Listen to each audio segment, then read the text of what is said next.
welcome to the first edition of I Heart Women, and because I'm big into nepotism, I'm going to be interviewing my best friend Mansi Choksi today on I Heart the Newlyweds, soon to be a bestseller. I love it. But tell me a little about this book. Okay. So I mean, I know everything, but you tell. I want to hear it. Okay, so The Newlyweds is a book of narrative nonfiction. It's a work of reportage that has taken me 6 years to put together. It is a book about 3 young couples whose stories, are supposed to portray a larger force shaping India. So, what made you write this book? So the book actually began as a magazine piece. Several years earlier, I had watched an episode of Satyamev Jayate with Amir Khan that all of us watched every Sunday, right? I think Saturday or Sunday. And one of the episodes was on honor killing, and one of his guests was this man named Sanjay Sachdev of the Love Commandos.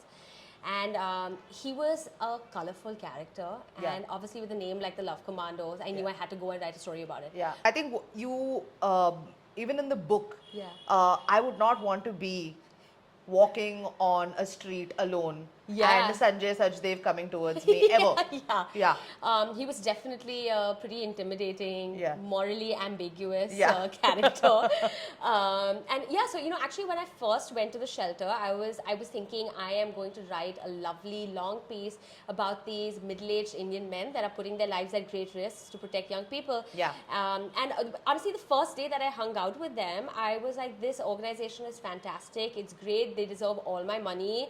And I left thinking, oh my God, like there are actually good-hearted people that are doing good work. But then when I kept returning, the reality unraveled, and it turned out that things were not as they seemed. So initially, Sachdev would like for most of the interviews to be supervised. And then he just grew tired of me, and then he would go off to take a nap and just go on about his life. And then the couples really started opening up. And it became clear that this was an organization that was professing to do one thing but was doing quite another. He's been accused of extortion, of blackmail, of using these young people to do domestic work as he gets donations in their names. A lot of the finances are quite murky. Donations going straight into their personal accounts. It's not a registered organization. Nobody really knew where the money was going. So it was definitely a sketchy enterprise. And that's where I met Neetu and Davinder, the first couple in this book. And when I met Neetu, I instantly fell in love with her. She was just so hilarious. The fact that she ran away from home carrying 4 large suitcases. She had 4 suitcases. Who runs away with 4 suitcases? She had carefully packed all her favorite clothes, friendship bands, stuffed animals. She had things from her childhood. And when you think about running away, you think of a lightness, right? You just grab the most important things and you run for your life. And sedate your parents. Yeah, exactly. Sedate your parents, exactly. But this one had carefully planned everything in this really cold-hearted way. She had drugged her parents with sleeping pills and taken off in the middle of the night. And I just thought she was amazing. And what I loved about her is that, her worldview was shaped by Bollywood and was shaped by the pop culture that you and I have both grown up consuming. So, she kind of imagined herself as the lead in a Bollywood film that nobody was shooting. One of the first things she told me was, Davinder and I were exactly like Kareena and Shahid from Jab We Met, but we didn't have nice clothes. And it's just fantastic. The fact that she thought of herself as the lead in her own movie. And that's what's common with all of these 3 young couples. We've grown up with internalizing this idea of subversive love through Bollywood and pop culture.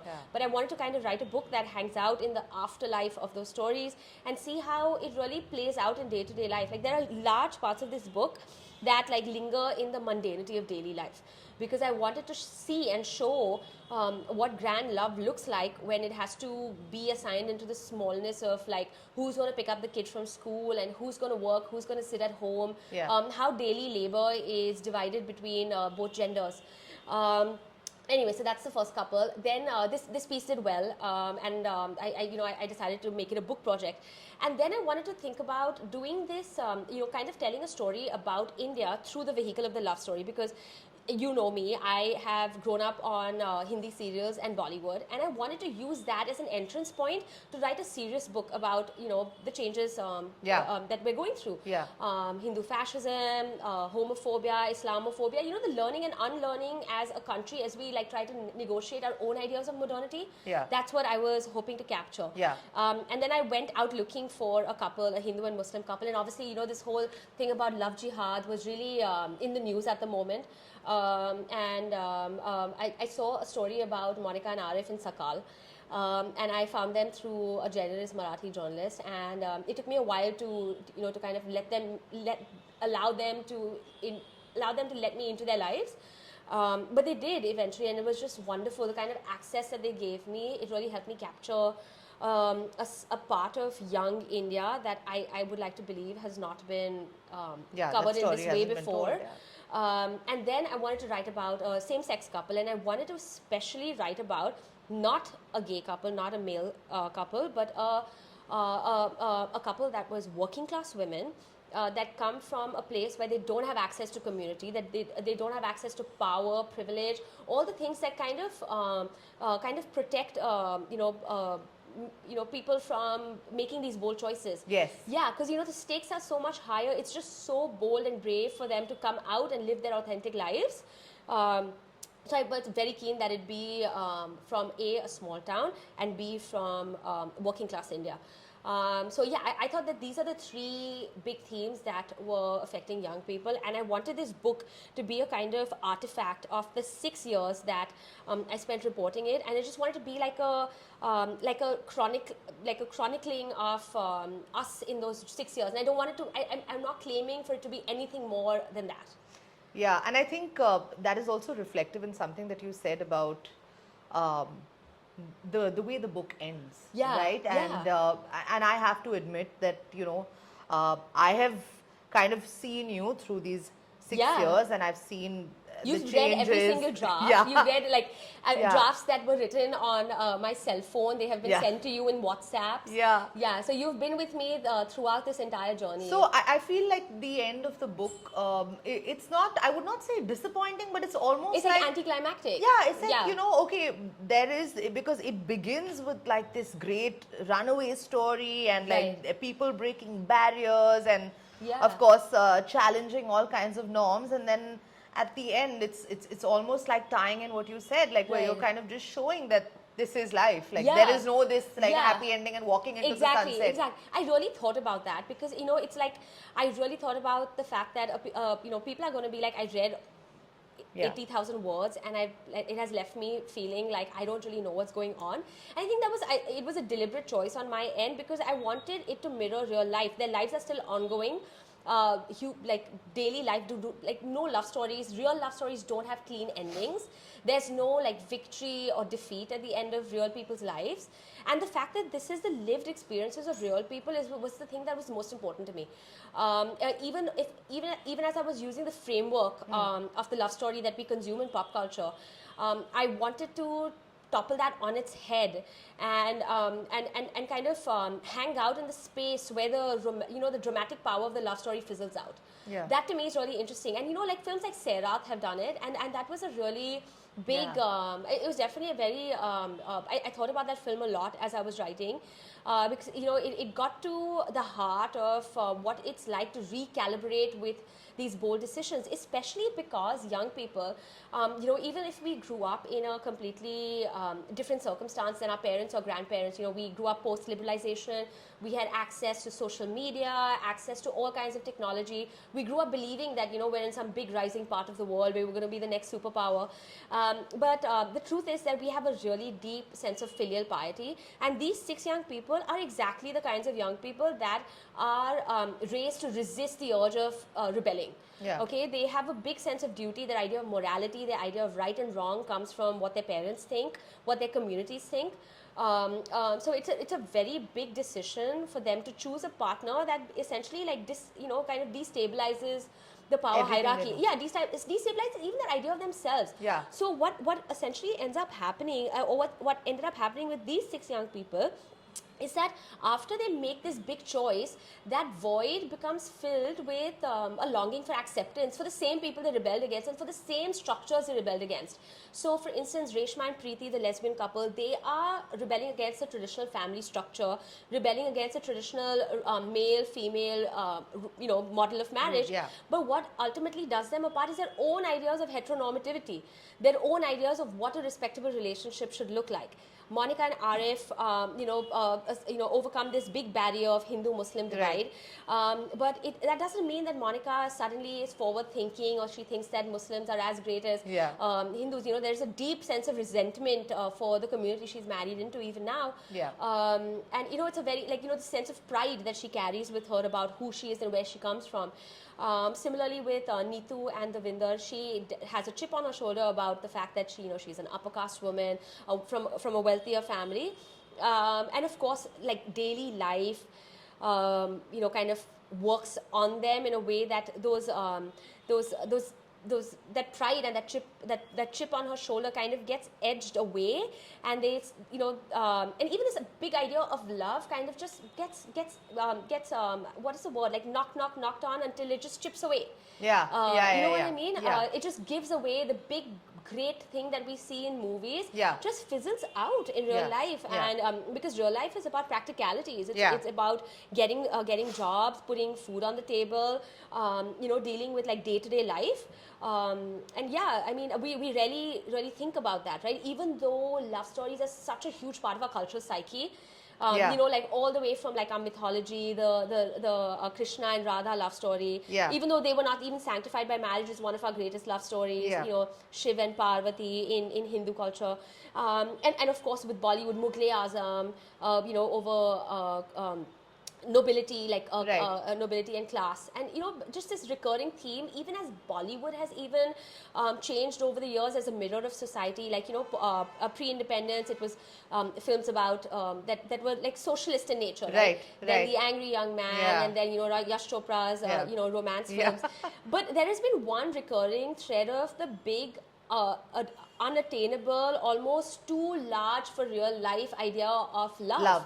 That love is too big to be contained into the smallness of daily life. That idea has been a constant throughout pop culture for us. Or that it conquers all. And it conquers all, or that it bridges these big divides that nothing else can.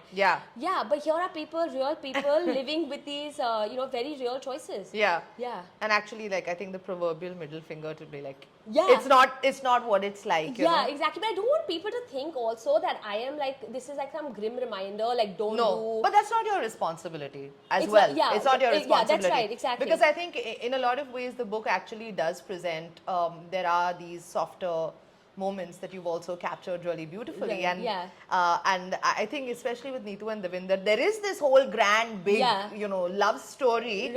And they do have a fair share of problems, but their relationship is also very enduring. And, it is. So there are such beautiful moments of tenderness. And I wanted to capture that love can be different things at different times. It can look like the all-encompassing force that defines who we are one day, but it can also look like deep regret and deep sorrow and pain and homesickness and longing. Longingness. For your loved ones. I think that's also one of the things I took away from this, that love is not a static force and is not something that disappears and reappears. It just takes different shapes, and I think we all know that in our lives, right? But I think it's important to say it. It is important because I think often we're all kind of running or chasing this idea that it's supposed to look and be packaged in a certain kind of way. So I want to ask you this. I do know that you did a lot of this reporting for the book when you were pregnant. Yeah, I did. You wrote a lot of this book when you had your son, Kabir. A lot of it. And I've seen you kind of struggle. And at that point, I was just like, it's okay, take a nap. And of course, now if you would have asked me, I would have said, shut up. What do you mean? Take a nap? Fuck off, man. So how did that really shape your experience? For sure, that has been and also how do you think that has Has it limited you or challenged you in a way that you were a woman that was reporting this book, and would that experience be different for a man if he was in India? Yeah, without a doubt. So this book, the reporting for this book began before I was pregnant, and even then there were moments where I really felt unsafe. I felt like my physical safety was in danger. There was one time where I had ended up in a police station in Haryana to meet a cop, and then I suddenly realized I'm probably the only woman for miles and miles, and if I am like cut up and left here, nobody will even know. Yeah. And then I was like, okay, I need to like I need to like be with somebody as much as I need to like have somebody travel with me. And that was one of the terrifying moments. And also we had just lost our friend Kim a month after that. So then it really made me think about these choices that I was making. Yeah. And I decided after that I was not going to make these choices because it doesn't make me braver. It doesn't make me, the reality of the matter is that it's a different experience for a woman to go through, systems in India than it is for a man. And I just have to find ways to protect myself because I'm not going to change anything by doing this alone. There's no medal at the end of this. Correct. Just have to look out for your safety. Yeah, exactly. It's not some big deal. Unfortunately. Exactly. And then after the book, the book deal went through, I got pregnant. And a lot of the reporting took place in my second trimester, which was for me one of the easiest ones. There was a time when I was with Reshma and Preeti, and I would get hot flashes when I was pregnant. Yeah. So at one point I just like lay down on their floor and they were like fanning me and taking care of me. These 6 people ultimately became like really good friends. There were times where I would like not be in touch with anyone but 6 of them. Yeah. And it was, they really are, I'm close to them, and I really do love them, and I have a great affection for them. Yeah. But what really challenged me, firstly, this book would not have been possible if my mom hadn't been with us for both the waves. She came, she like gave up her work.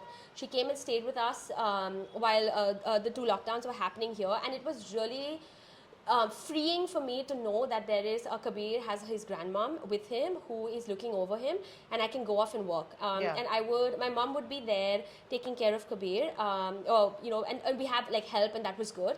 But just like having my mom there was just something that put me at peace. Yeah. And I would, so the way that we would do it is that I would wake up at 5, go down to write from 5 to 11. My daily goal was to write 250 words. I would come back, Suhail would go to work, come back at 7ish, and then I would like go for a second shift. And that's how I did it for like 6ish months. And that's how I just put my daily goal was 250 words, and I just kept thinking of it as like, just keep your eyes on your feet and don't look at the peak. Yeah. And I think that's the only way it worked. But what it really taught me in terms of like, it gave me a new kind of discipline that I didn't have before to have a small child. You have to learn to think and write in like 10-15 minute installments. Yeah. Which like before this, like for me, writing was like, oh, I'm not in the mood now. I need a better space. I need a cup of coffee. No. And now it came down to, if you want to write this book now is the time to write it, or He's it's not sleeping. coming. He's sleeping. Do it. Do it. Even I'm like carrying him, putting him to sleep, and I'm writing on my phone. Yeah. Or I'm reading on my phone, because it's like, it comes down to the fact that you have a choice. Do you want to write this book, or do you not want to write this book? If you want to write this book, forget everything. And you have 10 minutes now and write a graph now. Yeah. Write the one sentence that you are proud of. Yeah. And and that was like a really different way to think about it.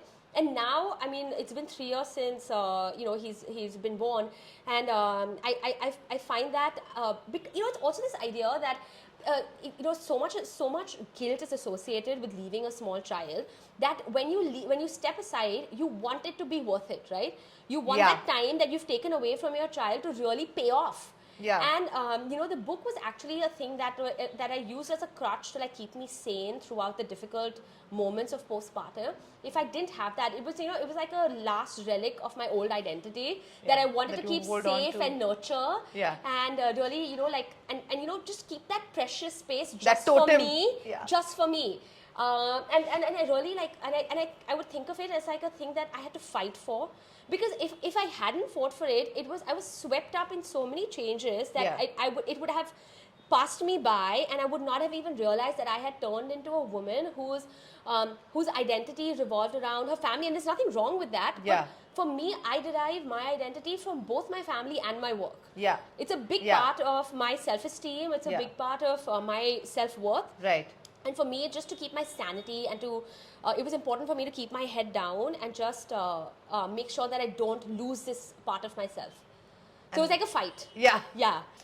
But I feel like 6 years later, now that this book is released, and just given the nature and the kind of volatile climate that we're all living in, Right. Are you scared?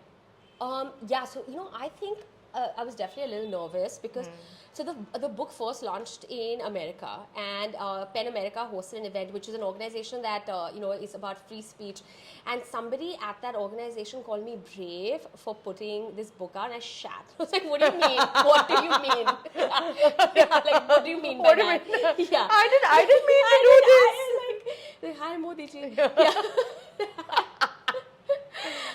So yeah, and also like the fact that Penguin, my publisher, was and I think they do this for most books, but I had to prepare like a big legal dossier just to make sure that we were on the right side of we were prepared in case we were sued, was definitely making me jittery. Yeah.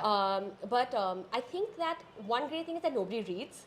So that's nice. I don't think it should get into this is going on social media. yeah, exactly. Hopefully nobody, nobody. Please don't take it down. Yeah, please don't take it down. Nobody who is. This book is great. It's about. There's nothing critical about the government or anybody in There's power. thoda orange also in It's it. just about, yeah, it's just about, some sweet young people and their love stories. It's a Yash Chopra film. yeah. So hopefully nobody of a problematic bent will read it. Okay. Yeah, that's the hope. And I think in a lot of ways, while this book is it talks of love, and there are these grim reminders, I also feel like it's a little bit unfortunate, because I just feel like young people in India, this is as life. good as it gets. Yeah, for sure. And it is not very good. It's not very good at all. Yeah.